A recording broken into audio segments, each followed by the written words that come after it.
learn about the chapter Forms of Matter. So let's get started. Yeah, so before talking about the forms of matter, first we will know what is matter. Now, there are a variety of things around us. For example, the chair, the table, the pencil, eraser, notebook, milk, water, steam, oxygen, carbon dioxide, everything, whatever around us. Now, all these things are matter. Even the liquids and even the oxygen and carbon dioxide, everything is matter. Now, we can define matter as anything that occupies space. For example, the chair occupies space, right? Yeah. So, anything that occupies space and has mass. Okay. So, now matter is categorized into three different types. Now, they are solid, liquid and gas. Solid, liquid and gas. Now, the chair and table or the eraser and pencil or even the notebook we talked about belongs to solid. Now, the milk or the water we talked about, they belong to the liquid. And the oxygen and carbon dioxide we talked about belong to the gas. Now these three are categorized into solid, liquid and gas. Now solid. You can see that solid has a fixed shape and size. Even we, the human beings, are solids. For example, if we sit somewhere, then we occupy space. For example, if we sit on the chair, we occupy the chair's space. Right? So, for example, yeah, the table here. Now it is kept on the floor. Now there are some other things also on the floor. Now here, the table is occupying some space. Now this space, the whole space where the table is kept, now this space is occupied only by the table. Not any other thing has taken up this space. Now these other things have their own space. They are located in their own space. So this clearly defines that solids have fixed shape and size. Now size. For example, I told the eraser. Now it has a size, but if we apply force, we can change the size to a small extent, but not whole. If we cut the eraser into two halves, we might change its size. So in that way, we can change its size. Otherwise, it has a fixed size. Now they do not flow. Now solids do not flow. We can see if we are standing here. If I am standing here, I am not flowing, right? So I am a solid. The chair is located there. So it will not flow because it's a solid. Now they can be hard or soft, as I told eraser. So if we apply some force, then it might change its size. Now if we talk about stones, now stones are hard, right? We can just make some scratches, but we cannot change their size at a whole extent. So they are categorized into hard and soft. Next, they cannot be bent or scratched easily. Now it refers to the hard solids. Now soft solids can be bent or scratched. For example, the eraser we talked about, it can be bent or scratched. For example, if you see, yeah, you see the eraser here. I'm just trying to bend it and it's easily bending. I can just roll it.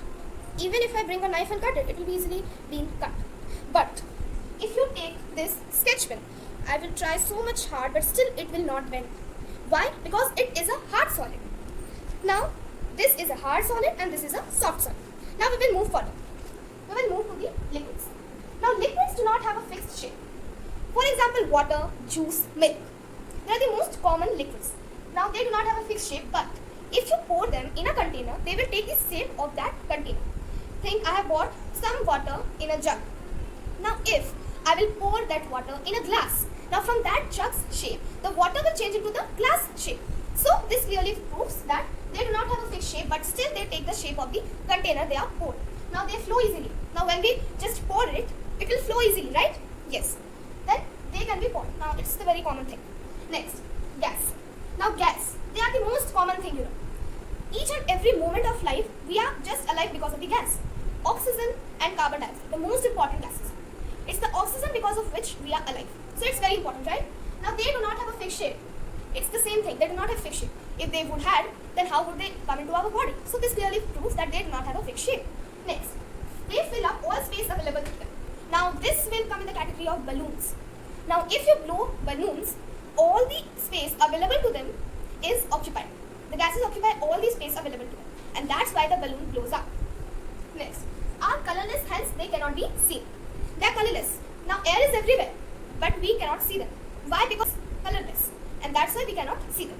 Next, now they are very important in our daily life. For example, now importance in daily life of forms of matter. Now in solids, now solids are the most important things. They give, everything is solid only. You know, the house we live in, the clothes we wear, the food we eat, and the books we read. In liquids, water, milk, oil and tea, they are the most important in our daily life, right? Water is the most essential. Milk we do drink 2 times a day. Oil is used to cook food, and tea is the starting of our day. Then gas. Now oxygen, because of which we are alive. Carbon dioxide, because of which the plants are alive. Gas cylinder, because of which we are able to eat food. So all these things, solid, liquid, gas, are the very important things in our life. So now we come to know that without these, we cannot imagine our life at all. Now, an interesting thing. The water. This water comes in all forms of matter. Now how we will see now? Now see here. Water. Now it is a very important thing, right?